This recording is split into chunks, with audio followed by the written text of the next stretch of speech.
là sans Philippe Leclerc de Haute-Cloque, résistant de la première heure, entraînant la deuxième DB dans une épopée légendaire depuis les victoires de Libye jusqu'à la libération de Paris. Serions-nous là sans Bertie Albrecht, fondatrice avec Hubert Fernet du réseau de résistance combat, tombée aux mains des Allemands et préférant se donner la mort en prison plutôt que de risquer de livrer sous la torture ses camarades de lutte. Serions-nous là? Serions-nous là sans Philippe Kiefer et ses 177 fusiliers marins, débarquant le 6 juin 1944 sur les plages normandes?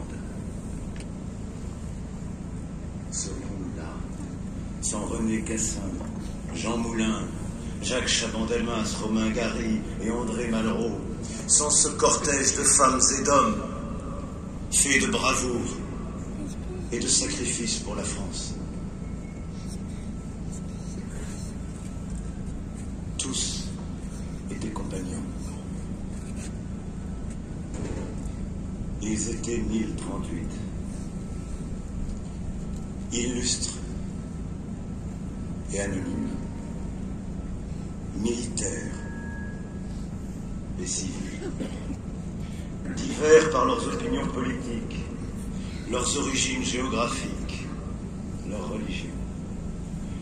Soldats, ingénieurs, paysans, industriels, hommes d'église ou hommes de lettres, diplomates, ouvriers, militantes, tirailleurs africains, magistrats, médecins, ils suivirent le général de Gaulle dans cette aventure insensée. Tous, sans hiérarchie aucune, chevaliers de la liberté. Tous, sans distinction possible, visage intemporel de la France. Le 16 novembre 1940, il était seul, ou presque. Convaincu que la France libre devait se doter des prérogatives régaliennes d'un État, le général de Gaulle créa, depuis Brazzaville, l'ordre de la libération. Patriam servando, victoriam tulit. Le 1er août 1941, ils étaient 5. Le capitaine de vaisseau Thierry d'Argentlieu, le gouverneur général Félix Eboué, le lieutenant d'Hollande, l'officier radiotélégraphiste de la marine marchande Popieul et l'adjudant aviateur Bouquillard furent non seulement les premiers compagnons, mais les premiers membres du Conseil de l'Ordre. Pionniers, venus de toute la France, issus de toutes les conditions.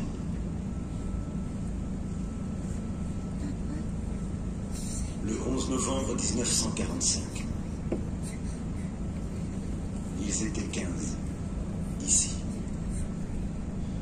15 cercueils, drapés de tricolores, remontant les Champs-Élysées, qui, venus de tous les champs de bataille, se placèrent en arc à l'heure du triomphe.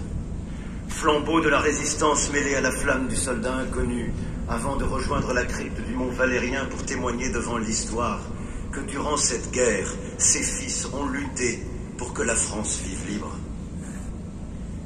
15 dépouilles de tirailleurs tunisiens, marocains, sénégalais, de résistants, de soldats de 39-40, de Français libres de la résistance intérieure comme de l'armée de la libération, burkinabés, tchadiens, bretons, résistantes déportés, tous ici rassemblés.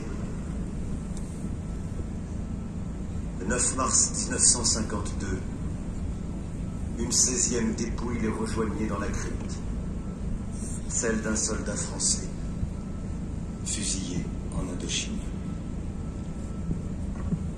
16 dépouilles pour représenter tous les destins de l'ordre des compagnons. L'ordre, sur décision de son grand maître, était forclos en 1946. et ne fut exceptionnellement ouvert que pour accueillir Winston Churchill et Sa Majesté George VI. Chacun savait dès lors que le jour viendrait où il faudrait dire adieu au dernier compagnon, celui qui prendrait dans la crypte la dernière place. Ce jour est venu. Conformément à la volonté exprimée par le général de Gaulle, Hubert Germain rejoindra cet après-midi, au Mont Valérien, ses frères de combat et avec eux tous ceux qui se sont levés pour que vive la France. Les compagnons, alors, ne seront plus. Les 18 unités combattantes continueront d'arborer l'emblème des compagnons. Fourragère noire pour le deuil, verte pour l'espoir. La croix de Lorraine ornera encore les blasons des communes, compagnons. Nantes, Grenoble, Paris, Vassian-Vercors, Île-de-Sein. L'ordre, surtout, vivra. Protégé par le chef de l'État, gardien de la mémoire de ces femmes et de ces hommes qui un jour se sont hissés au-delà d'eux-mêmes pour la liberté de tous, il fera des compagnons de la liberté une source éternelle d'inspiration pour tous les enfants de France, toujours unis.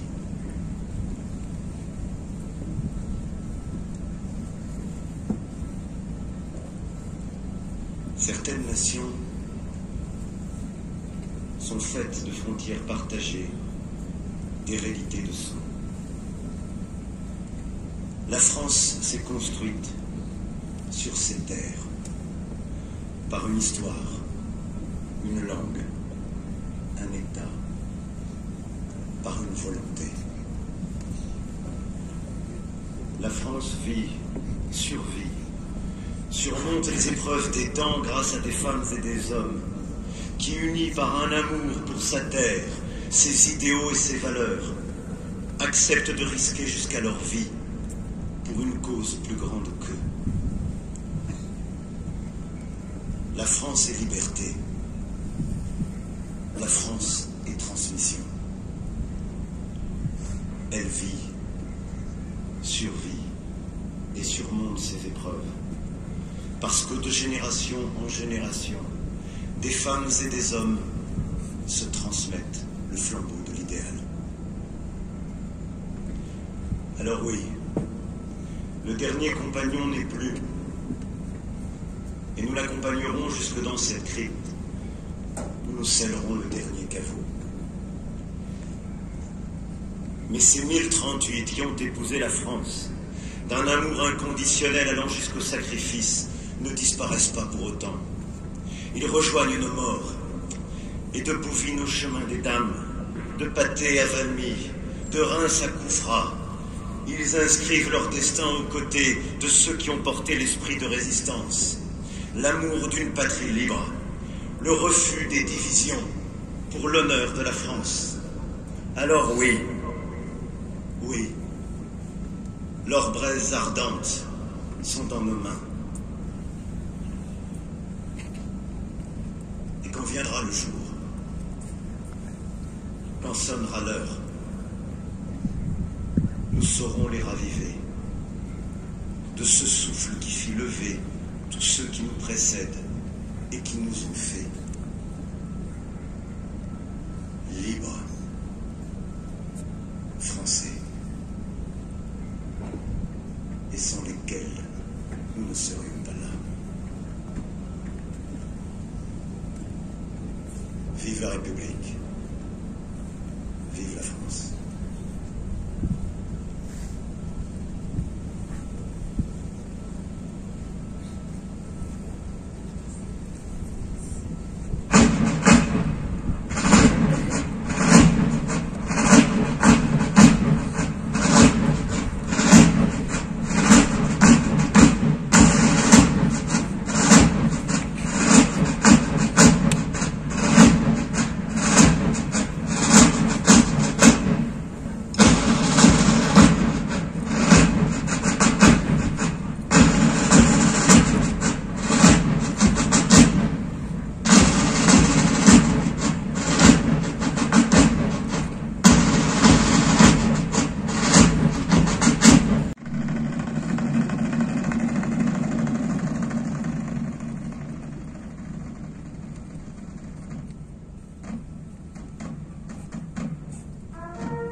Non.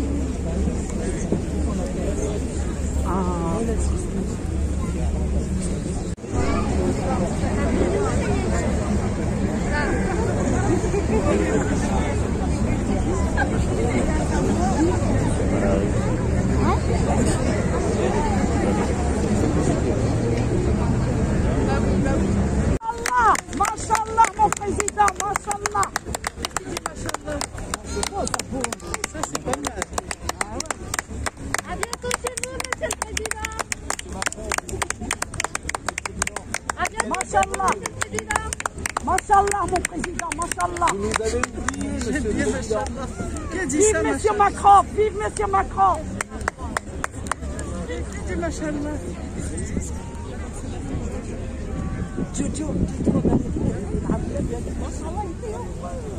Monsieur le Président, bon rétablissement.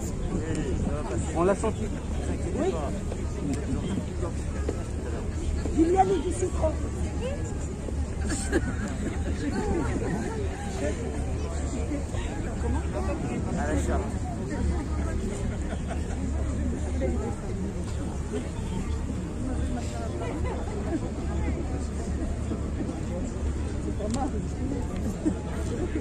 Ah oui, bien sûr. Peut-être.